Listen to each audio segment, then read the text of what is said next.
Assalamualaikum warahmatullahi wabarakatuh. Alhamdulillah, tidak pernah berhenti lisan kita sebagai seorang muslim memuji dan memuja Allah.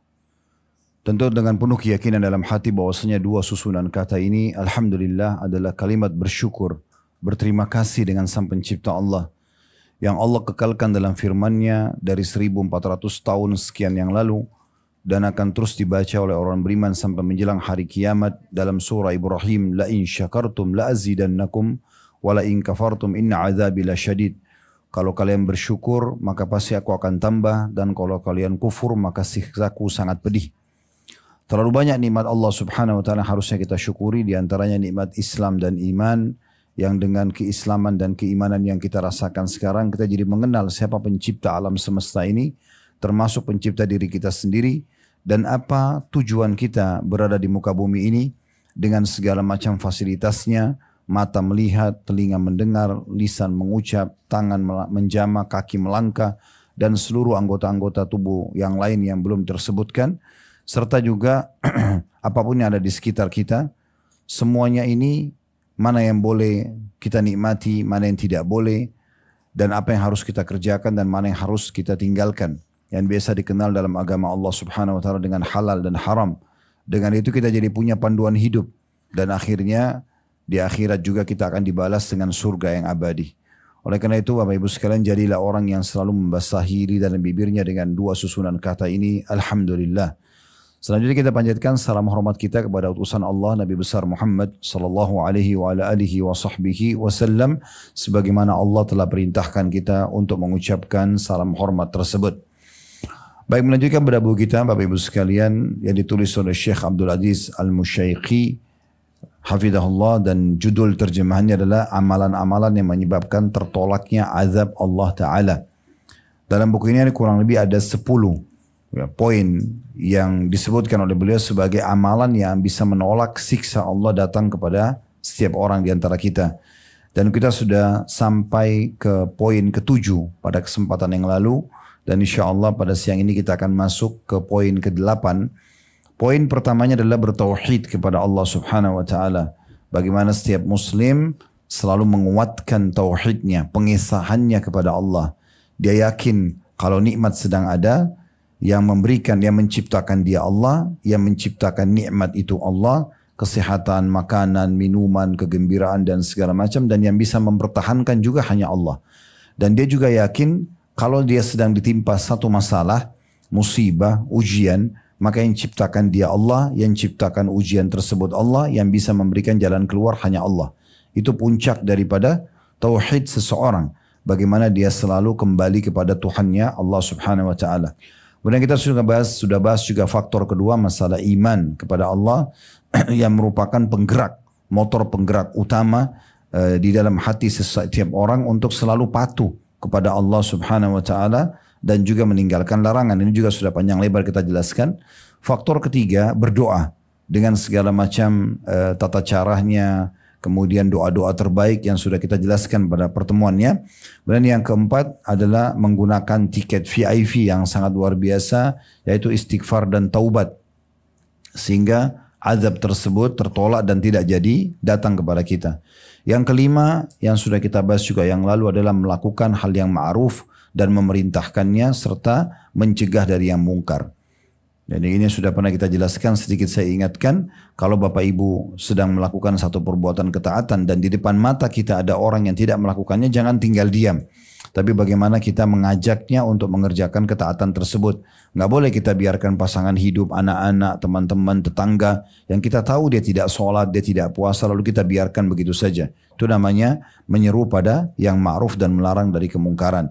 Karena kalau kita biarkan, akibatnya akan datang kepada diri kita sendiri.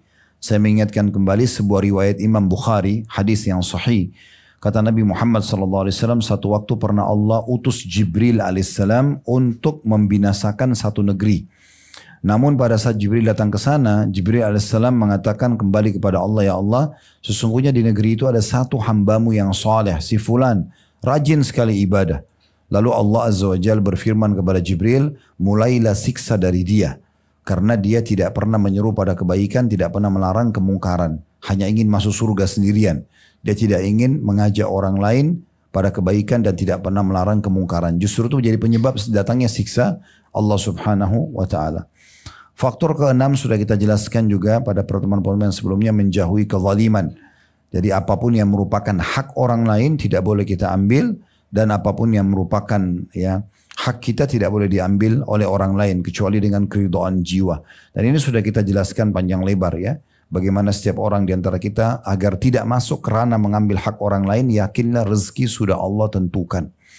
Tidak ada rezeki seseorang akan pindah ke orang lain. Kalau sesuap makan itu dasarnya rezeki kita akan sampai ke mulut kita dengan cara dan hikmah Allah subhanahu wa ta'ala. Apakah kita mendapatkan dengan cara berupaya atau tidak? Orang lain mengantarkan kepada kita. Apa yang Bapak Ibu makan di rumah ini di siang ini sudah tercatat sebagai rezeki Bapak Ibu sekalian. Tidak akan mungkin pindah ke mulut orang lain, akan sampai kepada kita. Pakaian yang kita pakai sekarang, oksigen yang kita hirup, semuanya ini adalah rezeki yang sudah Allah subhanahu wa ta'ala tentukan. Makanya seorang ulama, ya tepatnya Hasan Basri rahimahullah berkata, saya selalu senang dan tenang karena saya yakin rezeki saya sudah Allah tentukan dan tidak akan pernah diambil oleh orang lain. Jadi nggak mungkin. Ya. Pernah ada seorang pengusaha di Surabaya waktu itu tabligh akbar, kemudian bertanya kepada saya di Masjid Al-Irsyad tepatnya di Surabaya. Dia bilang, Ustaz, saya seorang pengusaha dan saya sama teman-teman saya masuk ke satu proyek. Mereka semua dapat, saya tidak dapat. Sementara secara ibadah saya lebih baik daripada mereka. Bagaimana saya memahami ini supaya hati saya bisa tenang menerima takdir Allah subhanahu wa ta'ala? Maka saya jawab, saya mengatakan cuma satu jawabannya, itu belum rezeki Anda. Kalau belum rezeki kita tidak akan sampai kepada kita. Tidak akan pernah. Pernah mungkin Bapak Ibu punya pengalaman bawa makanan pulang ke rumah, taruh di kulkas lalu dimakan sama anak-anak. Ya. Lalu kita mungkin bangun pagi hari cari sudah tidak ada. Kenapa? Sudah rezeki mereka. Nggak mungkin sampai ke kita. Akan sampai ke dia. Sebagaimana juga kadang-kadang kita duduk di satu restoran, tiba-tiba ada yang datang dan traktir kita. Dan segala macam contoh-contoh berhubungan dengan masalah ini. Kemudian yang ketujuh yang terakhir kita bahas pada pertemuan bulan lalu tepatnya ya. Itu masalah sedekah. Dan bagaimana sedekah ini sangat dahsyat Bapak Ibu sekalian. Makin besar yang Bapak Ibu keluarkan di jalan Allah, maka makin terbuka pintu rezeki. Investasi terbaik dalam Islam adalah bersedekah kepada orang lain. Bukan mencari perusahaan-perusahaan besar untuk kita investasikan di manusia. Investasinya kepada Allah subhanahu wa ta'ala. Dan investasi itu adalah kepada tetangga kita yang tidak mampu, kepada kerabat yang tidak mampu, itu investasi terbaik. Dan dipastikan dalam surah Saba, surah nomor 34 ayat 39, Allah subhanahu wa ta'ala berfirman dalam potongan ayatnya, wa ma anfaqtum min syai'in fahuwa yukhlifu. Semua yang kalian infakkan jalan Allah pasti dia akan ganti. Makin besar Bapak Ibu keluarkan, maka makin besar respon yang datang dari Allah subhanahu wa ta'ala. Tidak mungkin kita mendapatkan ikan paus dengan kail kecil. Tapi kita akan mendapatkan ikan paus dengan kapal tanker yang besar. Maka ingin dapat sesuatu yang lebih besar, bersedekah yang lebih besar. Bahkan kita sudah jelaskan bagaimana penyakit pun dan semua permasalahan bisa selesai dengan sedekah. Kapan Bapak Ibu menemukan ada penyakit belum sembuh, sumpek yang belum hilang dan sedih, rezeki yang Anda rasa masih seret belum terbuka, sedekah kuncinya. Ya, sedekah kuncinya. Dan saya sudah jelaskan perbedaan dasar antara kita sama orang-orang kapitalis. Kapitalis mengatakan menabung pangkal kaya. Islam mengatakan sedekah pangkal kaya. Dan ini tidak akan pernah bisa ketemu. Karena menabung itu berarti pelit. Dia tidak akan mau keluarkan. Tapi kalau sedekah justru sibuk mengeluarkan. Saya bertemu dengan beberapa hamba-hamba Allah di negeri kita ini. Beberapa kali umroh dengan kami. Datang interaksi di pengajian bersama kami. Luar biasa rezekinya Allah bukakan. Dan sebenarnya kuncinya rutin sekali bersedekah. Dan saya lihat makin banyak mereka yang suka bersedekah makin terbuka. Ada orang yang sudah tidak menilai lagi sedekahnya. Datang dengan membawa uang bukan cuma puluhan juta, bukan cuma belasan juta, tapi miliaran. Dan dia niat dihabiskan dalam satu majelis. Dikasih kepada orang, dibagi kepada orang. Dan tidak pernah berhenti rezeki-rezeki mereka. Dan sebagai penutup di poin ini hanya mengingatkan apa yang kita sampaikan kemarin. Kalau Bapak Ibu membaca kisah para sahabat yang kaya raya, mereka meninggal dalam kondisi ya meninggalkan uang ratusan miliar, bahkan mungkin nilainya triliunan kalau sekarang, seperti Abdurrahman bin Auf, Utsman bin Affan, Talha bin Ubaidillah, kemudian Sa'ad bin Ubadah dan beberapa sahabat Nabi, itu ternyata gudang-gudang harta mereka terpenuhi Bapak Ibu sekalian, bukan hasil tabungan, tapi hasil yang datang beberapa hari sebelum mereka meninggal. Karena mereka selalu bersedekah. Bahkan Sa'ad bin Ubadah radhiyallahu anhu itu, dia tidak tenang tidur malam hari kecuali sudah harus habis semua yang di rumahnya disedekahkan. Besok subhanallah datang lagi, lebih banyak daripada itu. Sampai dia bilang sama anaknya yang paling dewasa namanya Qais, terkenal Qais sang dermawan. Anaknya sang dermawan, karena ayahnya sangat dermawan sekali. Dermawan luar biasa, tidak pernah nolak orang yang minta gitu. Maka dia mengatakan pada anaknya, hai anakku, ini gudang hartanya ayah, habiskan dalam sedekah. Maka berdua selalu naik setiap hari di atas rumah mereka di kota Madinah sambil teriak-teriak. Siapa yang hai muslimin yang butuh bantuan silakan datang. Yang mau gandum, yang mau keju, yang mau madu, yang mau uang, yang mau pakaian, yang mau hewan tunggangan kalau masa itu. Kalau sekarang mungkin kendaraan, semua dikasih cuma-cuma. Ya, dikasih cuma-cuma. Sampai habis gudang itu, subhanallah entah bagaimana besok datang lagi. Kuasa Allah SWT tidak pernah habis gitu ya. Seperti itu. Dan saat berdoa mengatakan, ya Allah muliakan aku dan masukkan aku ke dalam surga justru dengan kedermawanan. Ya, dengan kedermawanan. Dan ini memang resep yang luar biasa. Kata Nabi SAW juga tentang masalah penyakit, dawu mardakum bis sadaqah. Obati penyakit atau orang yang sakit yang terkalian dengan sedekah. Jadi sebenarnya sebelum konsul sama dokter, kalau mau cepat sembuh sedekah aja dulu. Dan sekarang masa kita gampang, transfer saja uang ke yayasan sosial, ke siapa orang yang kita kenal, punya hubungan kerabat dengan kita, itu luar biasa. Juga sebagai penutup, puncak daripada kedermawanan seseorang adalah tidak pernah menolak siapa yang minta. Memang itu berat ujiannya ya. Kadang-kadang ada orang yang berulang minta sama kita. Mungkin itu mengganggu kita. Tapi kita perlu tahu itu justru puncak kedermawanan di situ. Rasulullah SAW dikatakan dalam hadis Bukhari oleh Anas bin Malik radhiyallahu anhu, beliau tidak pernah menolak siapapun yang datang minta kepada beliau. Ya, bahkan Nabi SAW pernah berbagi makanan berkeranjang-keranjang kurma yang baru saja panen. Kemudian beliau bagikan pada orang-orang dan bukan bagi cuma sekilo 2 kilo, sekeranjang 20-30 kilo dikasih sampai habis. Begitu ada orang datang dan masih mau minta lagi, maka Nabi alaihi salatu wassalam sedih karena sudah tidak ada lagi. Maka Ali bin Abi Thalib radhiyallahu sempat mengeluarkan beberapa dirham dari kantongnya, kemudian mengatakan, ya Rasulullah letakkan dimanapun anda inginkan. Maka Nabi senyum lalu mengatakan, bihadza umirtu, beginilah aku diperintahkan. Jadi memang sosok muslim dan muslimah adalah sosok dermawan. Dan ketahuilah surga itu tempatnya orang-orang yang dermawan, suka berbagi. Kalau Bapak Ibu suka berbagi dan tidak pernah perhitungan dalam berbagi, yakin ini resep yang paling terbaik untuk memenuhi semua kebutuhan kita di dunia dan mencapai derajat tertinggi di akhirat sana nanti. Ini sudah kita jelaskan pada pertemuan yang lalu panjang lebar, saya cuma ingatkan. Tersisa 3 faktor dalam bahasan kita, berarti 3 pertemuan lagi kita akan selesaikan buku ini insya Allah.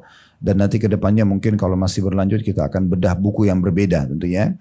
Biasanya di pengajian-pengajian kami seperti itu, saya memang menggunakan metode bedah buku.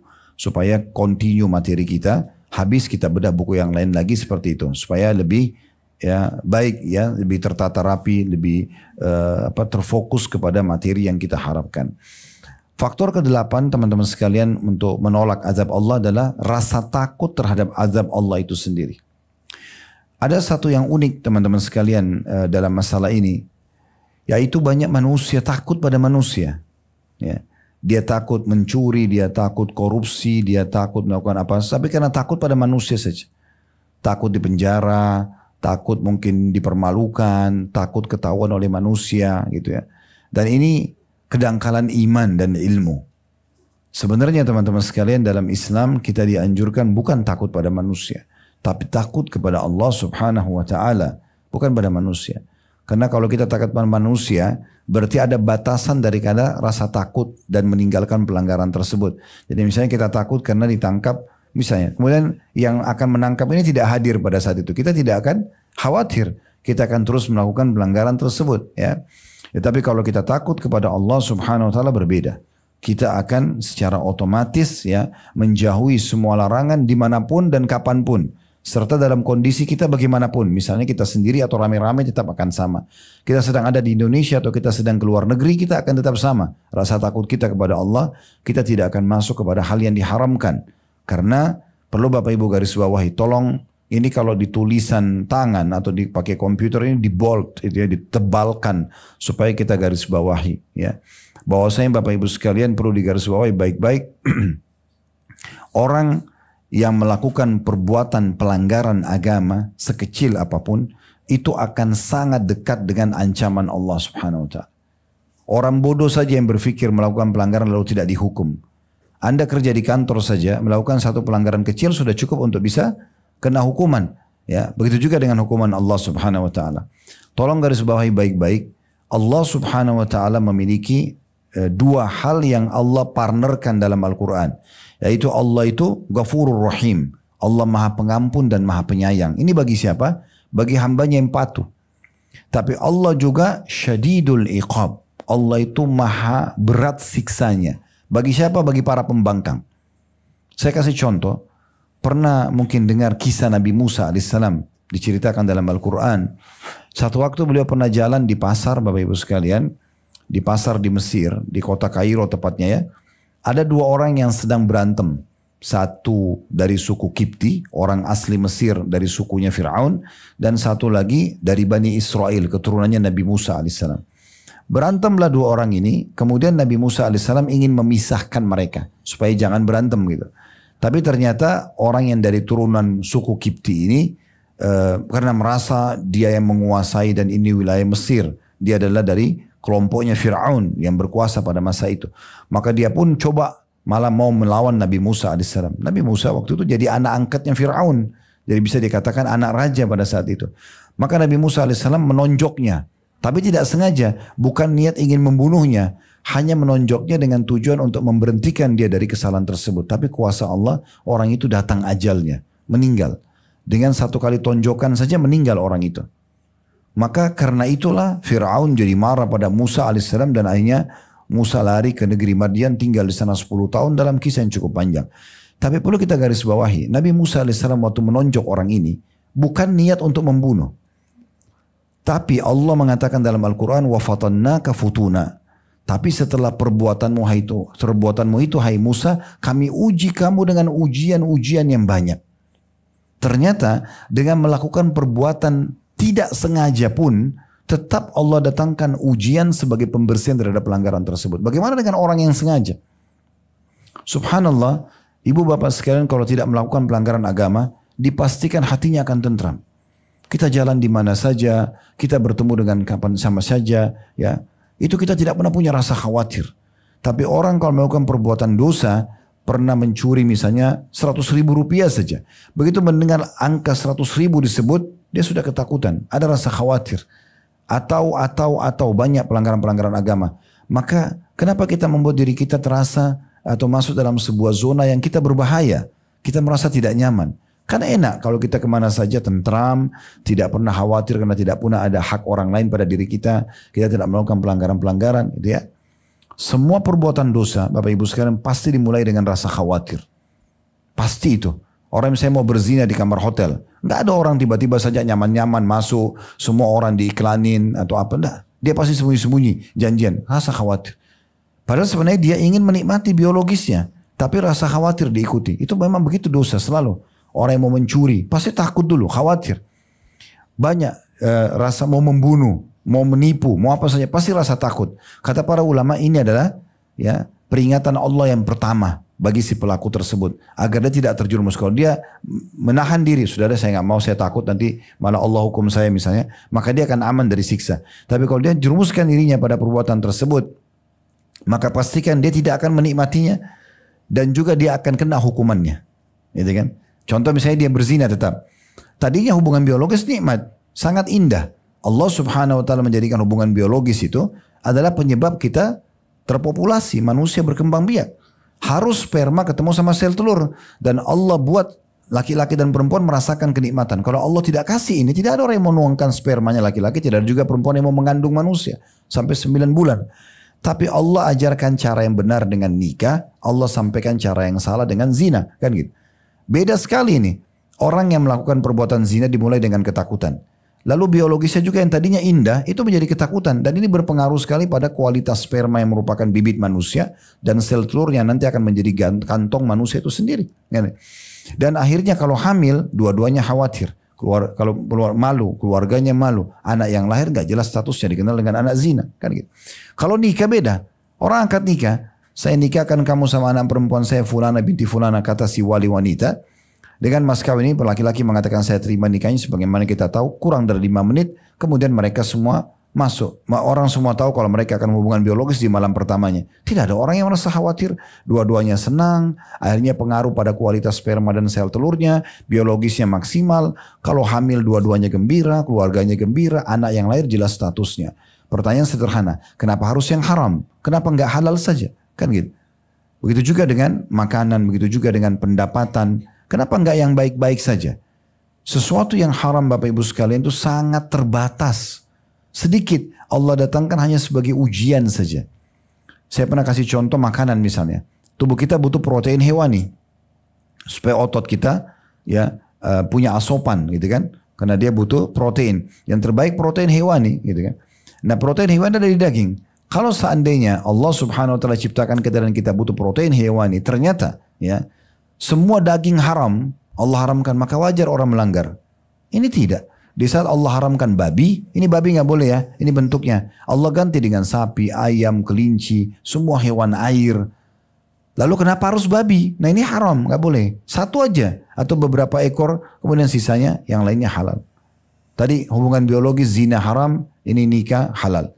Sama dengan minuman, nggak boleh minum khamar, minuman keras nanti memabukkan. Karena orang kalau minum minuman keras, khamar, apakah itu narkotika atau cairan ya, minuman keras yang beralkohol, maka membuat dia keluar daripada akal normalnya, ya, karena dia akan merasa lebih percaya diri, dia akan melakukan perbuatan tanpa merasa bersalah, akhirnya tadinya tidak membunuh bisa membunuh, tidak memerkosa bisa memerkosa, banyak karena orang mabuk, makanya diistilahkan dengan ummul khaba'ith, keburukan. Tapi tubuh kita butuh cairan. Allah gantikan minuman keras dengan air putih, sirup, madu, jamu kalau kita Indonesia, banyak minuman lain. Kenapa harus yang haram? Kita kalau kerja di satu perusahaan Bapak Ibu sekalian, pastikan begitu kita masuk, maka pasti pemilik perusahaan atau yang ditugaskan misalnya HRD-nya di kantor akan menjelaskan apa yang Bapak Ibu akan dapatkan kalau bekerja maksimal. Misalnya, bekerja itu 8 jam per hari, nanti gajinya sekian puluh juta atau sekian belas juta atau sekian juta, kemudian akan dapat fasilitas ini, itu, ini, segala macam gitu ya. Harapan perusahaan Bapak Ibu menjadi staff yang ideal ya gitu. Dan nanti HRD akan jelaskan, tapi kalau Anda melanggar, maka akan ada SP1, SP2, SP3 nanti di PHK gini. Tapi perusahaan tidak berharap ini. Harapannya yang pertama, bagaimana kita jadi orang yang berprestasi. Dan itu orang yang cerdas, orang yang jadi pegawai yang berprestasi saja. Udah dikejar yang terbaik. Toh dia bisa dapat apapun yang dia inginkan. Tidak merusak nama baiknya, dia punya pendapatan yang halal buat keluarganya, dia tenang lah. Karir dia bisa terus menanjak. Nah kalau dia lakukan pelanggaran, maka dia sangat terancam. Namanya bisa rusak, bisa di PHK, dan segala macam lah hal-hal yang tidak baik.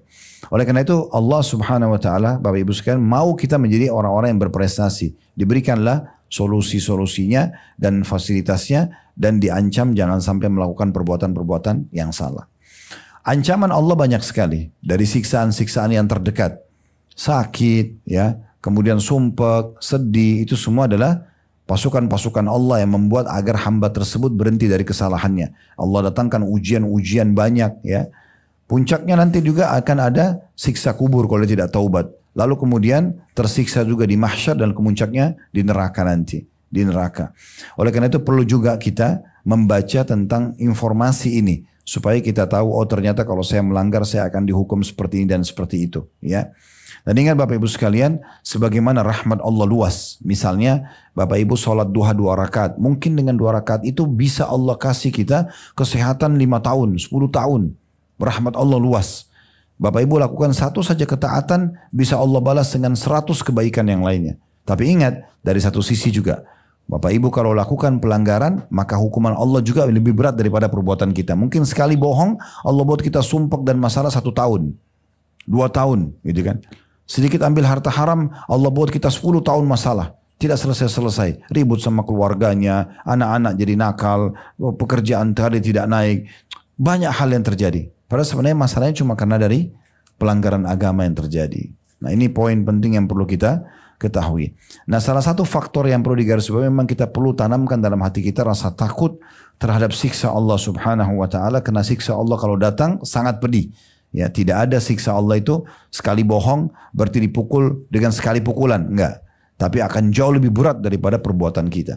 Kita ambil 1 rupiah harta haram, bukan dengan 1 rupiah juga harta kita dihilangkan sama Allah. Tapi Allah berusaha uji kita bertahun-tahun dengan segala macam penyakit. Tadi sudah saya kasih contoh, Nabi Musa alaihissalam tidak sengaja menonjok 1 orang dari suku Kipti, sudah cukup Allah mengatakan wa fatannaka futuna, dan kami uji kaum Musa karena perbuatanmu itu dengan banyak ujian-ujian.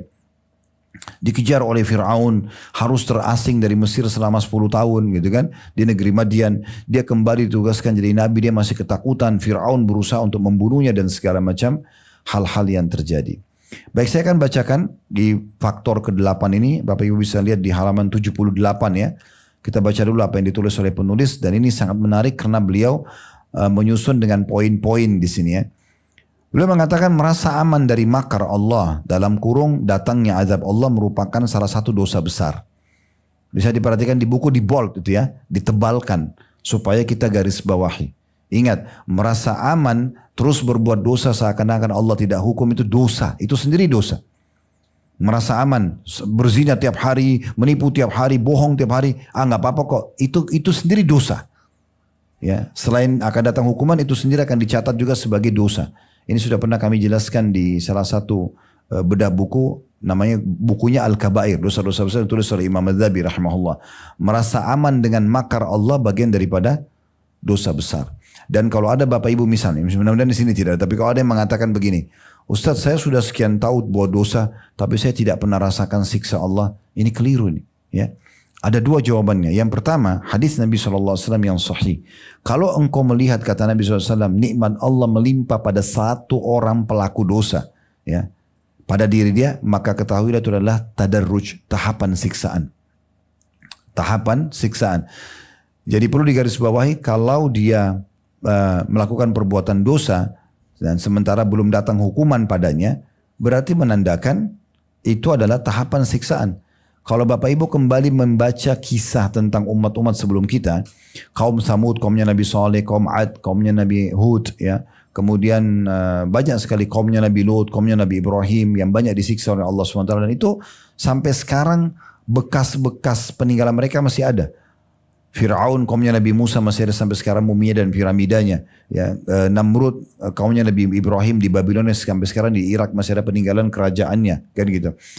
Kaum Lut kaumnya Nabi Lut yang buat homoseksual di Laut Mati di Jordania masih ada peninggalannya, dan sekarang banyak ilmuwan mengadakan penelitian di situ ya. Kemudian kaumnya Nabi Saleh di Madain Saleh 4 jam dari kota Madinah masih ada peninggalan bangunan dan rumah-rumah mereka. Begitu seterusnya ya, masih ada. Nah itu Bapak Ibu sekalian kalau lihat histori mereka, beberapa hari sebelum datang siksa yang membinasakan mereka, itu Allah tambah sehatkan badannya, Allah tambah gembirakan hati mereka, Allah tambah perbanyak hasil panen mereka, panen dari perkebunannya, Allah makin suburkan ternak mereka supaya mereka makin lalai. Ya, makanya orang itu kalau mau disiksa sama Allah, dia makin senang. Makin mabuk-mabukan, makin hebat idenya untuk buat manipulasi data, makin. Nah itu puncaknya tuh. Karena hukuman Allah nanti akan datang pada orang-orang yang seperti ini. Ya. Kalau dia masih punya rasa takut, dia mengerem, dia sempat bertobat, ini dia bisa aman. Tapi masalahnya tidak seperti itu. Allah buat dia lalai. Itu poin pertama yang perlu digarisbawahi. Ya. Jadi jangan merasa tentram dan damai dengan belum datangnya hukuman Allah. Itu keliru. Karena itu justru puncaknya akan datang hukuman tersebut. Ya, orang mukmin yang benar adalah orang mukmin kalau buat satu dosa kecil saja, dia merasa itu sebuah beban yang sangat besar. Sebagaimana sabda Nabi SAW, orang mukmin itu kalau melakukan satu dosa kecil saja, dia merasa seperti gunung besar di pundaknya. Berat sekali. Misalnya dia cuma telat sholat subuh aja, waduh bebannya luar biasa. Mungkin seorang muslimah sudah biasa pakai jilbab rapi, satu waktu dia lupa pakai jilbab atau tidak pakai jilbab, lalu ada laki-laki bukan mahramnya nyelonong, lalu kelihatan rambutnya atau kulitnya, mungkin dia merasa bersalah sekali dengan itu. Padahal sebenarnya mungkin tidak Tidak besar, tapi itu jadi besar buat dia karena iman dalam hatinya, gitu kan? Mungkin dia makan sesuatu yang haram atau syubhat, sedikit saja potong dia sudah merasa ketakutan. Seperti Nabi Muhammad SAW pernah satu malam dalam hadis Bukhari, beliau masuk di dalam rumah istrinya Ummu Salamah radhiyallahu anha dalam kondisi beliau gelisah nggak bisa tidur. Ditanya oleh istrinya, kenapa anda begini ya Rasulullah?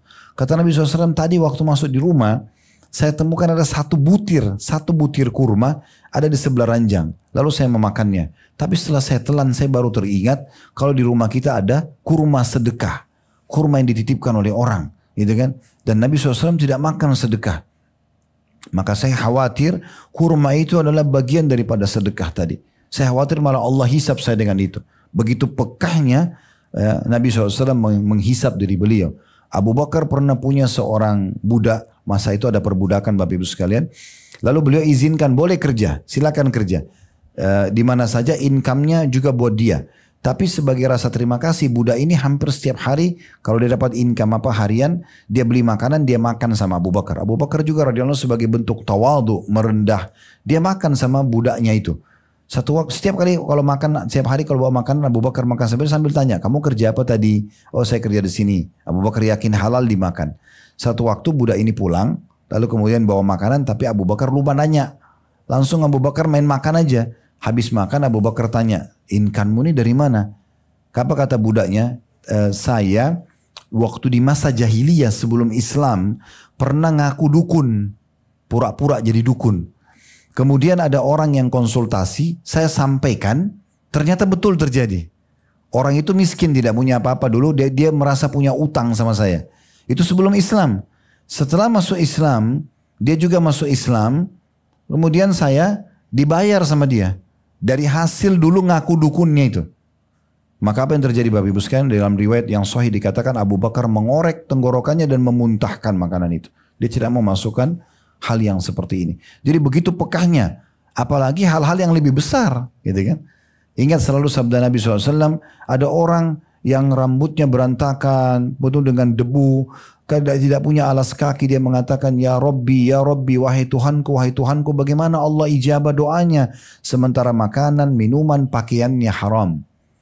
Jadi itu sumber-sumber haram berbahaya, bisa menolak doa, ya, bisa banyak fasilitas hilang dari kita Bapak Ibu sekalian. Jadi harus hati-hati sekali, ya. Kemudian yang kedua yang perlu kita perhatikan, yang saya ingin titik beratkan sebelum kita masuk ke poin-poin yang ditulis oleh penulis. Jadi yang pertama, jangan merasa aman dengan siksa Allah. Nikmat Allah yang sedang banyak, sementara kita bermaksiat, bahkan itu tahapan siksaan. Justru kalau makin banyak nikmat Allah dan kita tidak sholat, kita malah melakukan pelanggaran, maka itu berarti tahapan siksaan. Yang kedua, siksa Allah yang paling berat yang datang kepada seorang hamba bukan fisik Bapak Ibu sekalian. Bukan fisik, bukan mata kita dibutakan, kaki kita dipincangkan, bukan. Justru Allah angkat keinginan mau beribadah. Itu siksaan yang paling berat. Ya. Makanya pernah ada seseorang datang kepada seorang alim lalu mengatakan begini, saya sekian tahun berbuat dosa, nggak pernah saya rasa ada hukuman Allah. Saya tetap makan, saya tetap minum, saya tetap tidur, saya berumah tangga, saya bekerja. Mana siksanya Allah? Maka kata orang itu, orang alim yang menjawabnya mengatakan, kamu keliru. Justru siksa Allah sudah sangat nyata depan mata kamu. Orang itu bilang, mana buktinya? Karena yang dia tangkap adalah siksa Allah yang paling berat justru kalau kena fisik, tabrakan, ya, mati tabrakan ataupun apa ya. Maka kata beliau, orang alim ini, dia mengatakan, saya mau tanya, apakah selama kau berbuat dosa ini, kamu bisa bangun sholat malam? Dia bilang nggak bisa. Orang itu jawab jujur, apakah selama ini kau bisa setiap azan on time sholat? Dia bilang tidak pernah. Apa selama ini kau bisa puasa Senin Kamis atau Ramadan kamu tidak terganggu? Dia bilang tidak pernah. Apa selama ini kau baca Quran? Enggak. Apa selama ini kau bisa berzikir rutin? Enggak bisa. Apa selama ini kau bakti sama orang tua kamu? Enggak. Apa ada kerabatmu kalau sakit kau bisa jenguk dia? Enggak bisa. Apa kau pernah haji dan umrah? Dia bilang tidak pernah. Semua ibadah itu tidak pernah. Kata beliau, itulah siksa Allah yang paling berat pada dirimu. Karena kau tidak bisa diberikan kesempatan beribadah. Karena tingkat yang terbaik sebagai wali Allah justru istiqamah dan konsisten dalam mengerjakan sebuah perbaikan. Kalau Bapak Ibu masih Allah mudahkan melangkah kaki ke majelis ilmu seperti ini, mau dengarkan pengajian, kalau azan mau sholat, ada orang miskin mau sedekah, ada panggilan haji umrah, Bapak Ibu pergi jawab itu berarti Allah masih ingin kebaikan buat kita. Itu termasuk ya bentuk cinta Allah kepada kita. Tapi kalau tidak, maka berarti itu sudah masuk dalam hukuman Allah Subhanahu wa taala. Berapa banyak orang Bapak Ibu sekalian jalan sama temannya, lalu terjadi tabrakan satu mobil, temannya mati, dia tidak tersentuh sama sekali. Dia berpikir, oh teman saya yang tabrakan, jadikan sebagai bahan cerita bahkan lelucon, seakan-akan temannya yang celaka, dianya selamat. Subhanallah, padahal setiap saat bisa terjadi pada dia. Allah selamatkan dia supaya dia sadar. Tapi banyak orang tidak tersentuh. Sebagian ulama salaf yang peka dengan keimanan dan ilmunya, ada di antara mereka Bapak Ibu sekalian kalau jalan kakinya kesentuh batu aja, langsung inna lillahi wa inna ilaihi raji'un. Mereka baca kalimat istirja. Kami milik Allah, kami akan kembali kepada Allah. Yang biasa kalau di negeri kita ini cuma dibaca kalau orang meninggal ya. Sebenarnya kalimat istirja ini dibaca setiap ada musibah. Musibah apa saja. Sebagian orang salaf dulu, sahabat tabi'in, mereka itu, tabi'in yang generasi yang datang setelah sahabat Nabi Ridwanullah alaihim, itu mereka kalau jalan kakinya kesentuh batu saja, mereka sangat yakin tidak mungkin kesentuh batu sakit atau keselio kecuali kena ada teguran dari Allah. Mereka langsung istirja. Inna lillahi wa inna raji'un. Ada apa ini? Saya buat dosa apa? Mereka lewat di sebuah tempat tercium bau sampah saja busuk, mereka bilang inna lillahi wa inna raji'un. Astagfirullah. Begitu. Mereka gelisah nggak bisa tidur, ada sesuatu yang mereka mau kerjakan atau mau beli terus tidak bisa dapat, langsung dianggap sebagai sebuah musibah. Bagi ujian dari Allah SWT. Mungkin kita cuma mau beli satu baju nggak dapat. Maka orang-orang soleh dulu mereka sudah cukup jadikan penyebab istighfar mereka. Karena tidak dipenuhi kebutuhan, berarti menandakan ada pelanggaran yang menjadi penyebab penghalang daripada kebutuhan tersebut. Karena hitung-hitungan teorinya, patuh akan dipenuhi kebutuhan, kan gitu. Beriman dan beramal soleh akan diberikan rezekinya. Berarti kalau ada yang tertahan ada masalah ini dengan keimanan dan amal solehnya. Nah seperti itu gambarannya Bapak Ibu sekalian.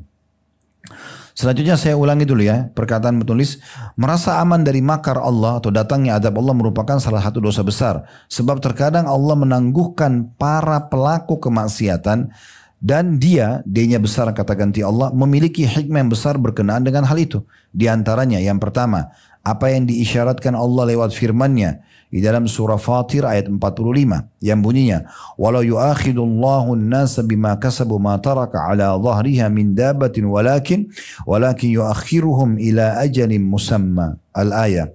Dan sekiranya Allah menghukum manusia disebabkan apa yang telah mereka perbuat, niscaya Dia Allah tidak akan menyisakan satupun makhluk bergerak yang bernyawa di bumi ini. Tapi dia menangguhkan hukumannya sampai waktu yang sudah ditentukan. Jadi penulis ingin menyampaikan, kalau ada orang yang belum kena hukuman, bisa saja poin pertamanya beliau mengatakan, sebabnya adalah firman Allah Subhanahu wa ta'ala. Allah memang itu tidak mau begitu hambanya buat salah langsung dihukum di waktu itu. Kalau misalnya orang mencuri nih, maling maaf ya. Tidak ada orang maling itu pertama mencuri langsung ketahuan. Pasti dibiarkan sama Allah dulu. Tapi Allah buat ada yang lihat dia, ya dia ketahuan gitu ya. Tapi masih belum berat hukumannya. Ada rasa takut yang muncul dari khawatir dan seperti itu. Kalau dia ulangi yang kedua lebih berat peringatannya, yang ketiga lebih berat peringatannya. Sampai ulama mengatakan puncaknya kalau si maling ini nggak mau berhenti dan sudah berulang kali dia ulangi, peringatan Allah datang, dia gelisah, dia mimpi buruk, ribut rumah tangganya, tetap aja mau maling, maka terakhir Allah datangkan masa menggebukin dia sampai mati. Ya. Dan ini kata ulama bentuk kasih sayang Allah kepada dia, karena kalau tidak datang hukuman seperti itu dia terus maling dan makin berat hukumannya di akhirat nanti. Maka ini perlu digarisbawahi teman-teman sekalian. Allah Subhanahu wa ta'ala tidak menghukum hambanya di waktu awal dia melakukannya. Tapi Allah datangkan sinyal supaya dia bertaubat. Gitu kan? Tidak ada orang awal berzina langsung dihukum sama Allah di saat itu. Maksudnya hukuman yang berat, yang mempermalukan dari depan makhluk misalnya. Tapi peringatan rasa khawatir, rasa takut, terbebani, sumpek. Kalau dia orang non-muslim tidak tahu dari mana sumbernya. Kalau orang muslim harus tahu itu dari pelanggaran dosanya. Semua perasaan sumpah, tertahannya rezeki, tadi saya bilang sampai hal yang kecil. Kita mau dapat pakaian, mau beli pakaian yang kita suka, itu makanan yang kita suka tidak kita dapat, itu sudah cukup sebagai sebuah peringatan yang harus kita fahami dan peka gitu ya. Nah ini salah satu sebab Allah Subhanahu wa ta'ala memang tidak langsung menghukum di awal. Karena kalau seandainya orang begitu melanggar pertama langsung Allah hukum, kira-kira masih ada yang berjalan di muka bumi ini? Sudah nggak ada. Karena semua orang pasti buat salah gitu kan. Tapi begitu ada salah kecil langsung Allah tebas lehernya, langsung Allah cabut ruhnya misalnya. Maka tidak ada orang yang hidup gitu kan. Karena semua orang bisa lakukan pelanggaran. Tetapi kata Allah SWT, Allah tidak menghukum langsung ya seketika yang besar hukumannya. Karena kalau dihukum langsung tidak akan ada yang hewan atau makhluk bernyawa yang jalan di muka bumi. Tapi dia menangguhkan itu hukumannya sampai waktu yang ditentukan. Dari sini bisa bermakna dua. Makna pertama ditangguhkan di waktu di dunia sampai dia kayak tadi misalnya maling sudah nggak mau diingatkan berapa kali diperlihatkan, dipermalukan, maka nanti Allah datangkan hukuman yang berat dengan misalnya orang datang gebukin lalu mati misalnya. Ada juga orang misalnya koruptor, tidak asing kita biasa dengar berita. Dia mungkin bisa mengemas dengan begitu rapinya cara dia manipulasi data, tapi setelah 10 tahun kebongkar. Lalu kemudian dipermalukan oleh Allah, lalu disita semua hartanya. Berapa banyak terjadi yang seperti itu. Dan tidak akan berubah peraturan Allah itu. Tidak akan berubah. Semua orang yang beriman beramal soleh akan dibahagiakan sampai mereka meninggal di dunia dan di akhirat. Dan orang yang melanggar pasti akan dipermalukan dan dihukum di dunia dan juga di akhirat nanti kalau dia tidak sempat bertaubat. Maka ini perlu digarisbawahi. Bisa juga ditangguhkan puncaknya di akhirat nanti. Itu makna daripada Allah tangguhkan sampai waktu yang sudah ditentukan. Yang kedua, bahwa dunia ini masa yang pendek dan kenikmatannya sedikit. Sebagaimana firmannya Allah SWT dalam surah Al-Imran ayat 196 sampai 197. La yaghurrannaka taqallubul ladina kafaru fil bilad mata'un qalilun thumma ma'wahum jahannam wa bi'sal mihad. Jadi cara memahaminya ini, jangan sekali-kali kamu terpedaya oleh kegiatan orang-orang kafir yang bergerak di seluruh negeri, itu hanyalah kesenangan sementara. Maksudnya, kalau ada orang berbuat kesalahan, jangan pernah ibu dan bapak berpikir tidak akan dihukum oleh Allah. Tapi akan dihukum, dan itu waktunya sangat pendek. Maksudnya sangat dekat dengan hukuman Allah Subhanahu Wa Taala.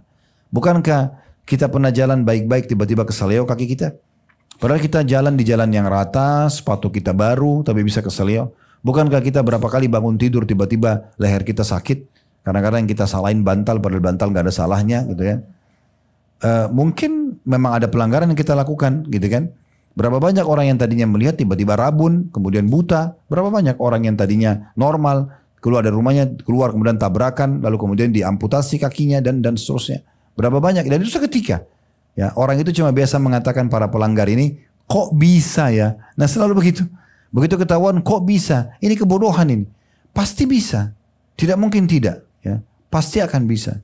Karena Allah Subhanahu Wa Taala tidak ada satupun yang tersembunyi bagi dia di muka bumi ini. Semuanya pasti akan ya ketahuan. Semua pasti akan ketahuan. Ya, jadi harus hati-hati dengan masalah ini. Jadi kalau ada orang-orang yang melakukan kemaksiatan, jangan pernah berpikir mereka tidak akan dihukum. Dan ketahuilah, kenikmatan mereka hanya sebentar. Hanya sebentar. Ya. Coba teman-teman mungkin di sini tadi saya dengar Masya Allah, mungkin ada yang pernah satu SMP, SMA, sama-sama mungkin masih muda dulu sama-sama gitu kan. Coba teman-teman pada saat kita duduk atau reunian, kita duduk kemudian kita mengingat masa dulu, 20, 30, 40 tahun yang lalu misalnya. Itu seperti kemarin kan. Seperti baru kemarin, oh ingat gak dulu kita kayak gimana? Begitulah keadaan dunia sebentar sekali. Orang nanti dimasuk di neraka itu Bapak Ibu sekalian, mereka akan mengatakan, oh ternyata cuman ini ya. Hanya karena zina itu hari di hotel sana ya, hanya karena bohong itu hari di sini, kita dihukum di sini lama banget untuk apa nih? Nah, begitu. Ya, sama juga orang-orang yang masuk surga nanti, mereka diperlihatkan Bapak Ibu sekalian dari awal dia lahir sampai dia meninggal dunia. Oh ternyata sholat itu cuma sekian kali ya. Oh puasa cuma gini, masuk surga begini, luar biasa nih balasannya. Nah seperti itu nanti. Ya. Sebentar sekali, itu yang Allah katakan ya dalam Al-Quran di poin kedua ini. Yang ketiga, manusia diuji dengan satu sama yang lainnya. Sebagaimana firman Allah Subhanahu Wa Taala, walakin liyabluwa ba'dakum bi ba'd. Tapi dia hendak menguji kamu satu sama yang lain. Surah Muhammad ayat 4. Jadi juga poin ketiga yang harus kita fahami Bapak Ibu sekalian adalah sebagian kita ujian untuk sebagian yang lainnya. Ya, jadi ada hal yang menarik ya, pendapat para ulama pada saat menjelaskan masalah ujian sebagian kepada sebagian yang lain. Dibahas dari poin paling tinggi. Para nabi-nabi dan rasul. Mereka adalah ujian kepada manusia. Karena kalau kita beriman masuk surga, kalau kita kafir masuk neraka. Itu kan ujian ya. Allah Subhanahu Wa Taala tidak langsung memberikan setiap manusia hidayah. Langsung dia jadi orang baik, langsung jadi ahli surga. Kayak Allah ciptakan malaikat, langsung sujud terus, tasbih terus, ya, dan tidak masuk neraka. Mereka tidak bermaksiat pada Allah. Tapi kita diciptakan tidak begitu manusia. Sebagai ujian. Allah datangkan nabi-nabi, beriman masuk surga, kafir masuk neraka. Berarti nabi-nabi ujian bagi para manusia. Nah sebaliknya, Ya, manusia juga ujian bagi para nabi-nabi karena mereka datang menyampaikan kebenaran. Ada yang beriman, ada yang kafir. Bahkan yang kafir ini berusaha untuk mencelakakan para utusan Allah, para nabi-nabi. Itu kan Nabi Muhammad SAW berapa kali akan dicelakakan oleh orang-orang munafik, oleh orang-orang kafir. Itu ujian. Sebagian juga orang ujian sebagian yang lainnya. Misalnya suami kadang-kadang ujian bagi istrinya, atau istri ujian bagi suaminya, atau orang tua bagi anaknya, anak bagi orang tuanya. Ada saja kadang-kadang karakter yang kita belum bisa masuk dengan pasangan kita sebagai ujian. Mungkin sudah 30 tahun, 40 tahun berumah tangga, kadang-kadang masih, harusnya kan idealnya tidak ada lagi pertengkaran ya. Tapi masih ada saja clash kadang-kadang. Ya, kesalahpahaman, ketidaknyamanan, ada saja ya, ketidaktepatan janji. Ini ada saja, ini sebagai ujian. Nah harusnya orang obat itu dengan keimanan tentunya ya. Dia tidak boleh kalau sudah janji dia tidak tepati. Supaya ideal. Tapi ada saja ujian datang. Bukankah kita sebagai orang tua berharap anak kita semua bakti dan jadi orang baik-baik. Tapi ada saja kadang-kadang perbuatan dan sikap anak-anak yang seperti masuk dalam masalah membangkang. Tidak mau dengar orang tuanya atau apa saja. Sebagai ujian. Persahabatan. Tidak ada orang persahabatan tidak ada masalah di antara mereka. Ada saja ujian-ujiannya. Kan gitu. Terjadi. Maka penulis ingin menitikberatkan di poin ketiga bahwasanya Allah Subhanahu wa taala punya hikmah yang sangat besar dalam menangguhkan para pelaku kemaksiatan. Jadi yang pertama, karena Allah Subhanahu wa taala menangguhkan hukuman mereka agar mereka diberikan kesempatan bertaubat. Kemudian yang kedua, bahwasanya mereka hanya sebentar di dunia, buat masalah itu sebentar, tidak akan lama. Ada juga di sini saya teringat di poin kedua hadis Nabi SAW tentang bagaimana kalau kita menghadapi pemimpin yang zalim.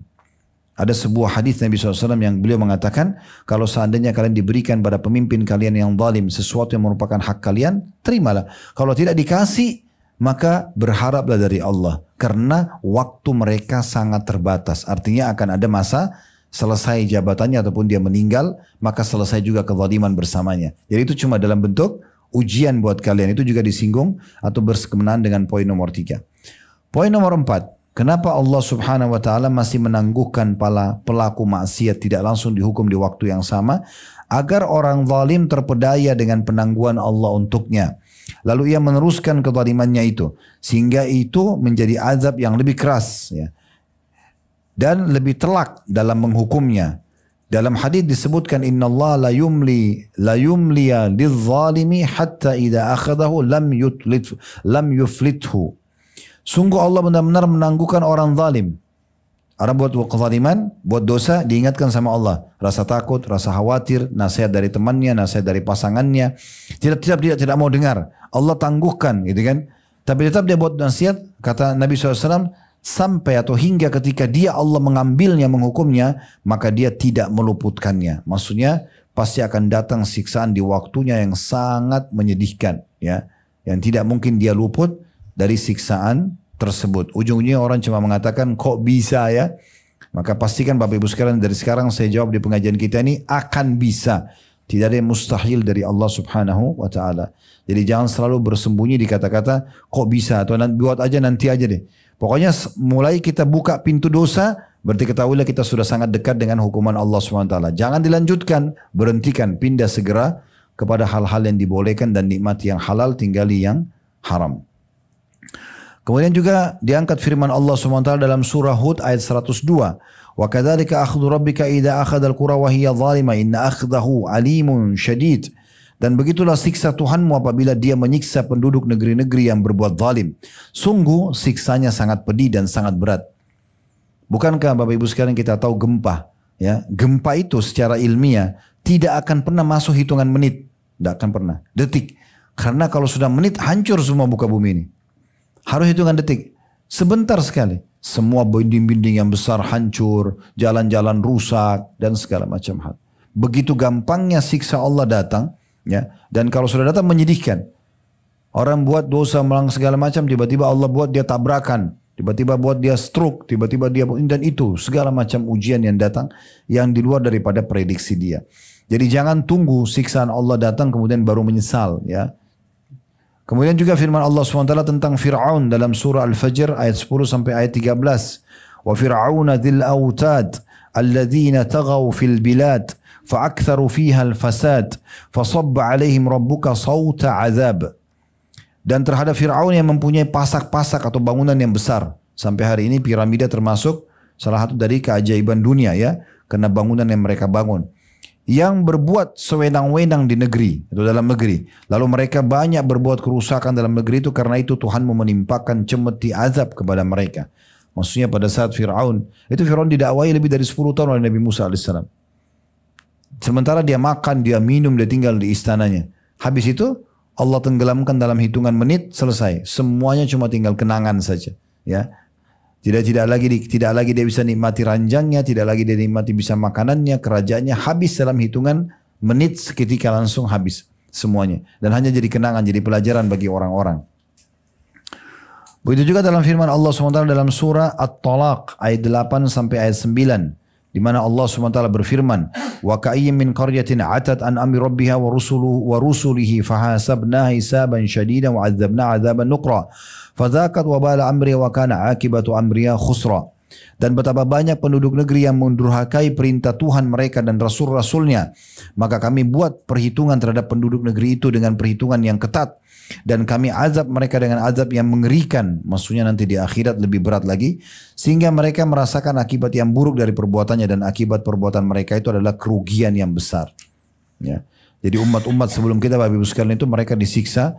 Ada yang dengan angin yang kencang, ada yang membuat seperti kaum 'Ad, ya, ada yang ditimpa dengan suara yang keras, ya, sehingga mereka meninggal tiba-tiba. Ada yang disiksa segala macam, ditenggelamkan di lautan. Allah sebutkan dalam Al-Quran banyak sisa-sisa mereka.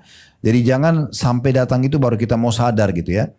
Kalau orang masih menganggap siksa Allah itu ringan, Bapak Ibu sekalian, itu kekonyolan ya. Karena Allah Subhanahu wa taala kalau datangkan satu masalah saja buat kita, maka sudah cukup satu saja urat sarafnya Allah pelintir, ya, encoklah, apalah urat saraf terjepit bahasanya, enggak, susah duduk, susah berdiri, harus operasi. Padahal sebenarnya bisa saja Allah nggak datangkan itu kan, tapi Allah datangkan dengan sangat mudah.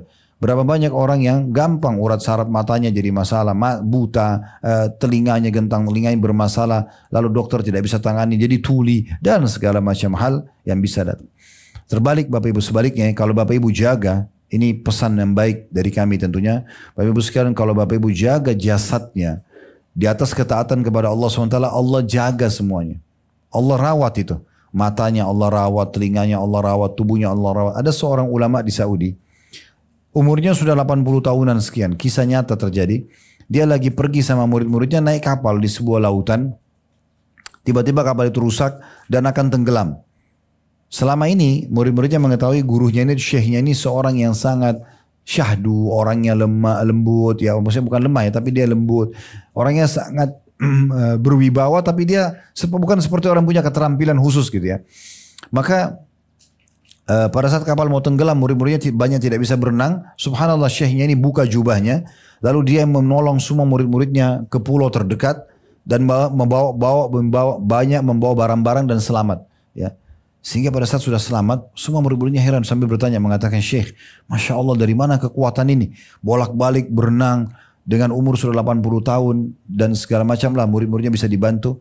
Maka beliau sambil senyum mengatakan, ketahuilah, saya selalu menjaga tubuh saya tidak dalam melakukan kemaksiatan kepada Allah. Sehingga Allah jaga. Ya.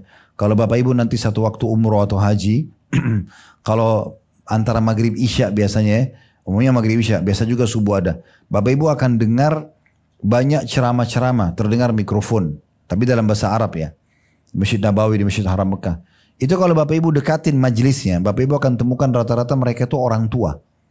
Sudah sangat berumur. Tapi suaranya kalau kita dengar kayak orang anak 20-25 tahun gitu. Suaranya lantang, matanya masih terang, ya, fisiknya masih kuat. Para ulama-ulama, Allah berkahi. Karena yang dipakai itu baca buku, baca Quran, melihat sesuatu yang baik, mendengar yang baik, anggota tubuhnya semuanya baik gitu ya. Allah kasih keberkahan. Ya. Kemudian yang kelima, mudah-mudahan mereka kembali kepada Allah. Jadi sebabnya kenapa orang yang melakukan dosa tidak langsung dihukum seketika di waktu itu, di tempat itu, hanya Allah berikan peringatan, tapi kalau dia ulang-ulangi baru datang hukuman yang berat, agar mereka bisa kembali kepada Rabb mereka, mereka taubat. Dia tidak menangguhkan mereka dengan tidak memberikan hukuman. Dan hukuman itu ada kalanya menimpa hati dan agama dengan melupakan peringatan terhadap mereka. Sebagaimana Allah berfirman, Nasullah fanasiyahum. Mereka telah melupakan Allah, maka Allah pun melupakan mereka. Dalam surah At-Taubah ayat 67. Artinya, kelalaian-kelalaian yang terjadi Allah buat. Ya. Jadi tidak mungkin bersatu antara orang buat dosa dengan merasa khusyuk dalam berdoa, tenang, bangun sholat malam merasa tentram, selalu ingin haji dan umroh, merasa rindu dengan rumah Allah Ka'bah. Itu nggak bisa ketemu dengan maksiat, nggak bisa. Ya. Makanya banyak orang yang hatinya keras tidak mau berbuat ke ibadah-ibadah, itu justru karena memang dosa-dosa yang mereka lakukan. Pada tempo yang lain kata penulis, hukuman datang dengan menghancurkan negeri-negeri yang makmur. Seperti hukuman yang menimpa umat-umat terdahulu. Pada tempat lainnya lagi, hukuman itu datang dengan mengurangi harta, jiwa, hasil panen dan ketakutan-ketakutan. Ya. Sebagaimana Allah sebutkan dalam surah Al-Baqarah ayat 155, "Wala nabluwannakum bisyai'in minal khawfi wal ju'i wa naqsin minal amwali wal anfusi wath thamarat." Al-ayah. Dan kami pasti akan menguji kamu dengan sedikit ketakutan, kelaparan, kekurangan harta, jiwa dan buah-buahan. Ya, kalau kita mau garis bawahi sebenarnya, kalau Bapak Ibu menjadi orang yang sangat bakti dengan Allah dalam keseharian, seluruh anggota tubuhnya digunakan untuk ketaatan, menikmati yang halal, mengerjakan perintah, meninggalkan yang haram, pastikan secara teori agama dan tidak mungkin meleset. Ya, Innallaha la yukhliful mi'ad, Allah tidak akan pungkiri janjinya. Pasti hidup kita selalu tentram dan bahagia. Pasti semuanya dipenuhi. Tapi kapan kita mulai ya kurangin itu, kita kurangin ketaatan kepada Allah, kita mulai buka pintu-pintu dosa, maka mulai berkurang fasilitas tersebut. Ya itu pasti, itu tidak mungkin luput dari hal tersebut. Makanya pernah ada sahabat yang bilang begini, "Ya Rasulullah, kami kalau sedang dalam majlis Anda, kayak lagi pengajian ya, kami betul-betul merasa sangat dekat dengan Allah. Kami merasa seakan-akan surga depan mata kami dan neraka depan mata kami. Sehingga kami rindu selalu mau mengejar surga dengan amal soleh, meninggalkan dosa karena takut masuk neraka. Tapi kalau kami keluar dari pengajian Anda, dari rumah Anda atau masjid Anda, maka kami berbaur dengan aktivitas kami lagi. Kami kembali lupa, kami kembali lalai." Apa kata Nabi SAW? "Kalau seandainya kalian bisa mempertahankan apa yang kalian rasakan di saat sedang bersamaku, maka demi zat yang jiwaku dalam genggaman maksud demi Allah, Allah akan datangkan malaikat dari langit menyalami kalian di jalan-jalan kalian." Artinya akan memenuhi semua kebutuhan kalian, gitu kan? Malaikat akan datang menjadi sahabat kalian karena mulianya, gitu ya. Tetapi kata beliau, as-sa'atu fas-sa'ah. Tapi memang kadang-kadang manusia begitu, ada kelalaian, ada juga ketaatan. Tapi bagaimana kita terus mengontrol diri kita agar di atas ketaatan. Jadi sebenarnya secara teori agamanya, ya, dan itu juga teori di alam manusia ya. Kalau seorang pegawai selalu on time kerja, pekerjaannya bagus, dia supel, dia segala macam lah ya, aktif dalam mengerjakan atau mengikuti aktivitas yang ada di perusahaan, pasti akan disukai dan pasti akan naik prestasinya. Nah seperti itu di alam ya Allah atau di alam yang kita hidupi yang Allah SWT atur itu. Selanjutnya kata beliau di halaman 83, perkara-perkara ini adalah akibat dari mereka meneruskan kemaksiatan dan tidak takut dari makar Allah Ta'ala, serta bahwa di sana ya terdapat suatu esensi yang semestinya kita ambil ambil sebagai pelajaran, yaitu bahwa Allah memperbanyak rezeki para hambanya dan memberikan kepada mereka apa yang mereka sukai, tidak menunjukkan keridhaan. Itu hanyalah menunjukkan istidraj atau tipuan saja. Sebagaimana hal itu disinyalir dalam hadis Nabi SAW dalam sabda beliau, "Inna Allah yu'ti dunya man yuhibbu wa man la yuhib wa la yu'ti din illa man yuhib walau kanat dunya tusawi 'inda Allah janaha ba'udah ma saqal kafira minha syurbatal ma'." Terjemahannya, Allah memberikan dunia kepada siapa saja yang dicintainya dan siapa yang tidak dicintainya. Jadi jangan tolok ukurnya kebahagiaan itu hanya karena dia terpenuhi dari sisi finansialnya atau sisi dunianya, rumahnya bagus, mobilnya bagus, segala macam, tanpa melihat orang ini mendapatkan halal atau haram. Ya. Kalau itu halal itu berarti nikmat Allah. Kalau itu haram berarti itu adalah istidraj, tahapan siksaan. Allah memberikan dunia kepada siapa saja karena bagi Allah dunia itu tidak ada nilainya.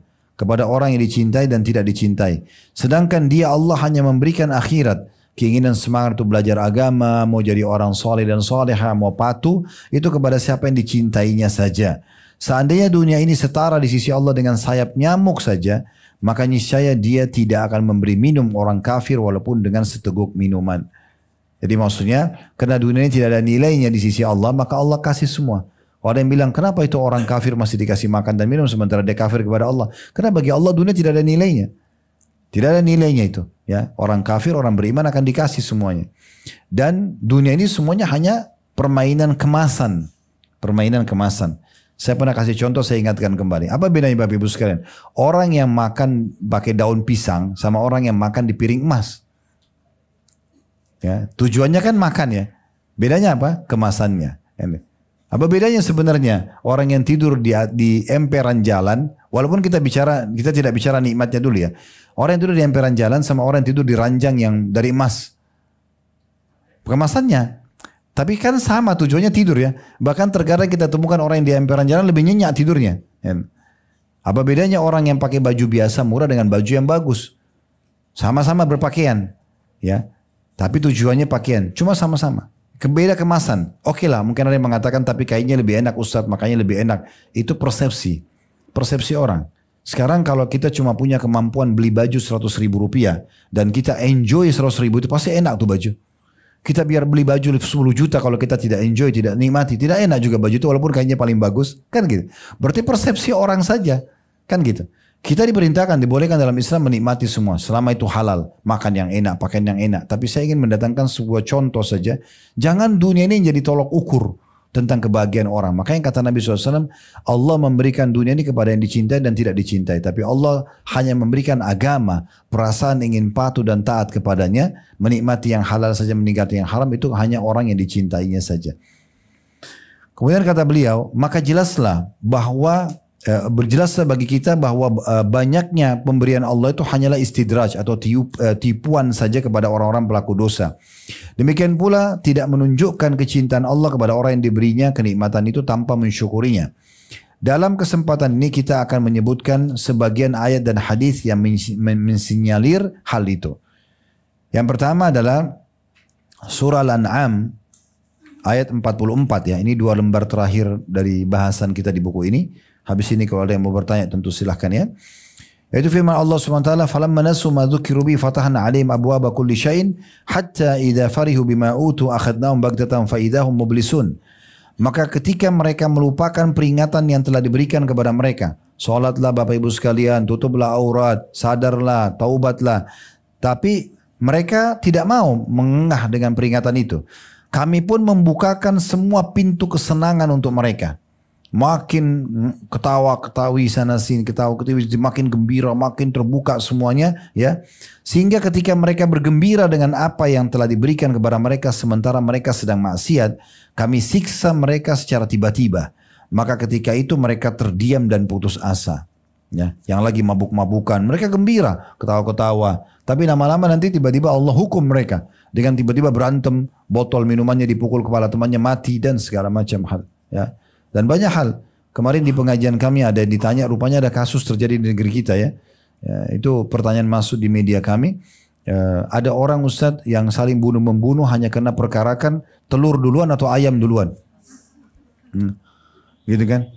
Kemudian ternyata kasusnya apa? Mereka berantem habis itu ayam duluan atau telur duluan. Ini apa manfaatnya ributkan masalah ini? Tidak. Tapi Allah Subhanahu Wa Taala datangkan masalah buat mereka. Akhirnya ternyata mereka dalam kondisi mabuk ya. Lalu mereka gembira-gembira, lama-lama mereka berantem saling bunuh-membunuh hanya karena masalah itu.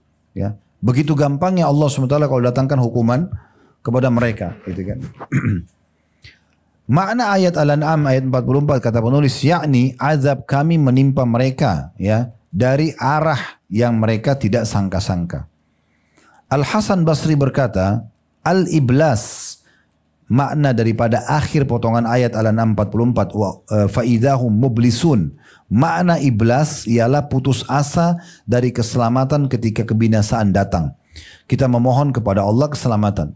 Jadi maksudnya ya nanti kalau orang terus buat dosa, Allah datangkan hukuman yang membuat mereka tidak bisa terbantukan. Tidak bisa terbantukan. Nah ini berarti menandakan memang sangat berat di saat itu. Mereka akan putus asa dan mereka akan kena hukuman tersebut tanpa bisa mengelak. Yang kedua, di antara dalil yang menjelaskan bahwasanya orang kalau berbuat dosa itu adalah tahapan istidraj, tahapan siksaan. Setiap muslim wajib berhati-hati dari hukuman berupa kematian buruk atau su'ul khatimah. Caranya dengan memohon kepada Allah kematian yang baik atau husnul khatimah. Sungguh Nabi SAW berdoa dengan ucapan, Ya muqallibal qulub tsabbit qalbi ala dinik. Wahai yang membolak-balikan hati manusia, teguhkan hatiku di atas agamamu. Doa ini sebelum kita lanjutkan selanjutnya ya, ada sabda Nabi SAW diangkat oleh penulis. Beliau sering ulang-ulangi sampai istri beliau berkata, Aisyah berkata, ya Rasulullah, sering kali anda baca doa ini. Apa yang anda khawatirkan? Bukankah anda seorang nabi, anda telah diampuni dosa anda yang lalu dan akan datang. Kenapa harus baca, wahai yang membolak-balik hati, kokohkan hatiku di atas agamamu. Seakan-akan nabi masih khawatir, jangan sampai berubah hatinya dari keimanan ketaatan kepada kemaksiatan. Maka kata Nabi SAW, wahai Aisyah, yang namanya manusia, ya, tetap saja berada di antara jari jemari sang pencipta Allah atau sang pengasih Allah. Allah membolak-balikkan sesuai yang dia inginkan. Maksudnya tidak ada sesuatu yang mustahil Allah SWT bisa membalikkan keadaan seseorang yang maksiat kepada ketaatan atau orang taat kepada kemaksiatan. Allah lebih tahu isi hati tersebut. Ada kadang-kadang orang kelihatan soleh banget, luar biasa. Tapi kita tidak tahu hatinya. Ternyata meninggal su'ul khatimah. Ya. Berapa banyak orang begitu. Jadi kalau Bapak Ibu mau tahu orang ini baik atau tidak, itu memang pada saat dia meninggal terlihat. Tapi bukan dari fisiknya. Bukan dari fisik.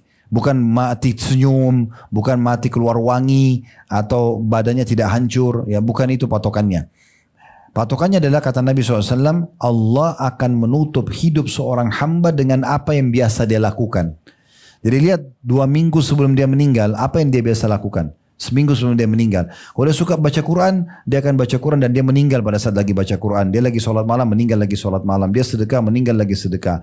Dia haji umrah, dia akan meninggal haji dan umrah. Lagi berjihad, dia akan meninggal dalam mati cahaya.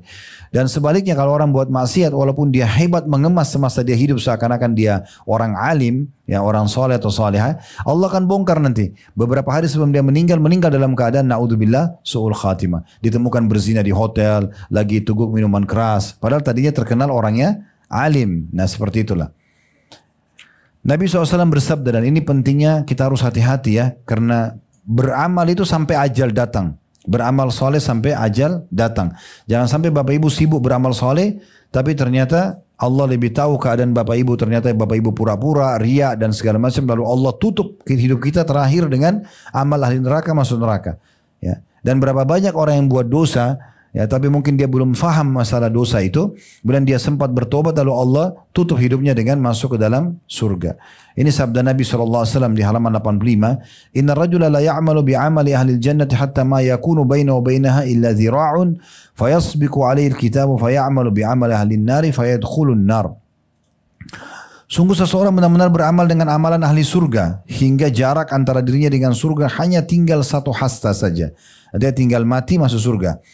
Tapi catatan takdir mendahuluinya, lalu ia beramal dengan amalan ahli neraka, lantas ia masuk ke dalam neraka. Hadis riwayat Imam Muslim. Tentu ada lanjutan hadis ini ya. Dan ada seseorang yang melakukan amalan ahli neraka sampai tidak ada jarak antara dia dengan neraka, hanya kecuali 1 hasta saja, 1 ya lengan saja ya. Kemudian takdir datang mengubahnya, lalu dia beramal dengan ahli neraka, ahli surga, lalu dia masuk ke dalam, lalu dia meninggal, lalu dia masuk ke dalam surga.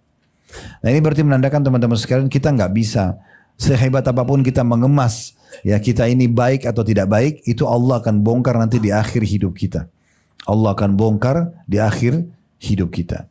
Dan juga sebaliknya kata beliau, kita memohon kepada Allah keteguhan di atas agamanya.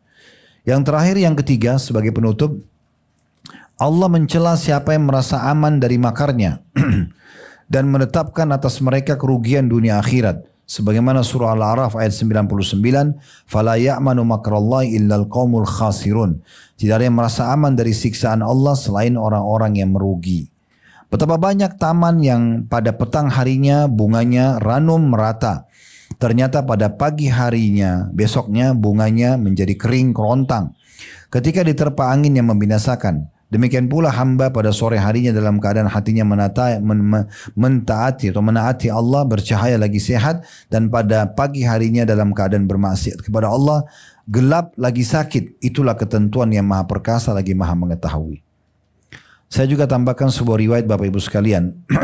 Ada orang yang kadang-kadang pandai mengemas ya, di depan orang luar biasa baiknya, solehnya, solehanya gitu ya.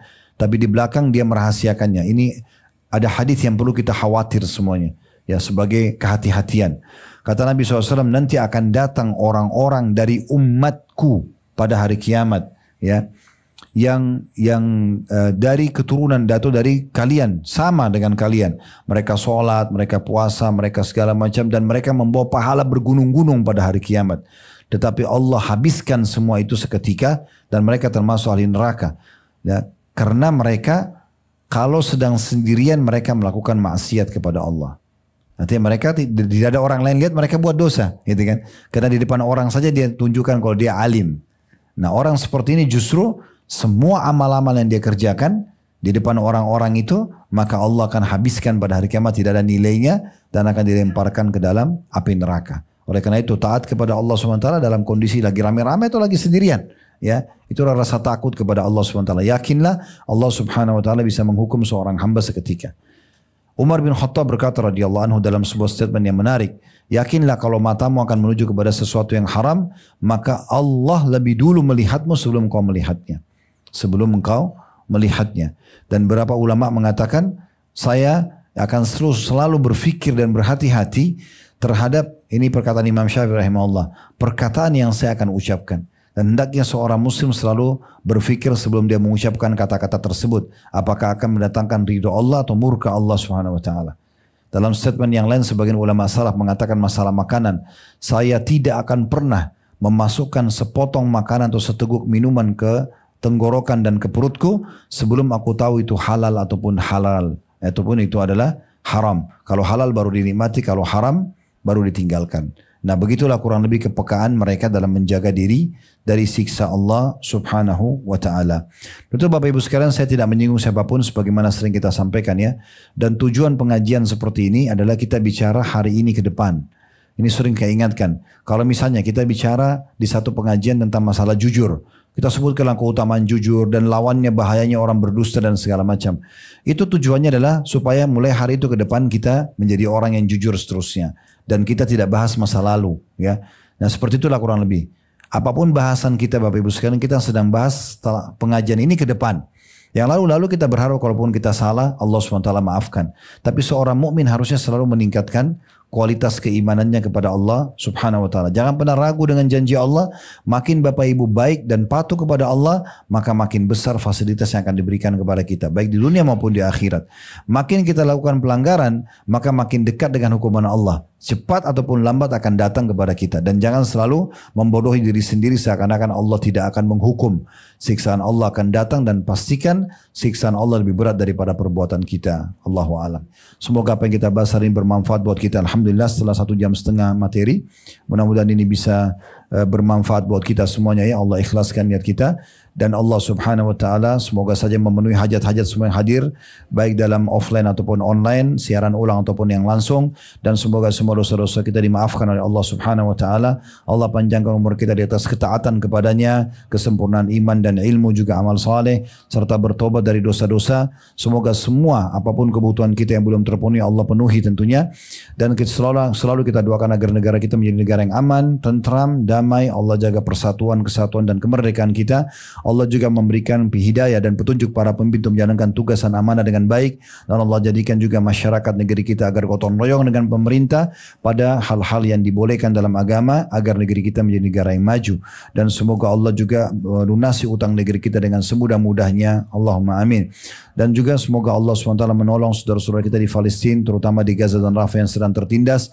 Semoga Allah ikhlaskan niat mereka, terima para syuhada mereka, mulakan Islam di tangan mereka dan tangan kita semua. Dan semoga Allah ikut sertakan kita bersama mereka di pahala, baik dengan doa, dengan harta, juga dengan jiwa kita. Dan semoga Allah satukan kita semua di surga firdausnya tanpa hisab, mana disatukan dalam majlis ilmu yang mulia ini. Wa sallallahu nabiyana Muhammadin wa alihi wa sahbihi wasallam. Wa akhiru da'wana alhamdulillahi rabbil alamin. Subhanakallahumma bihamdika asyhadu an la ilaha illa anta astaghfiruka wa atubu ilaik. Wassalamualaikum warahmatullahi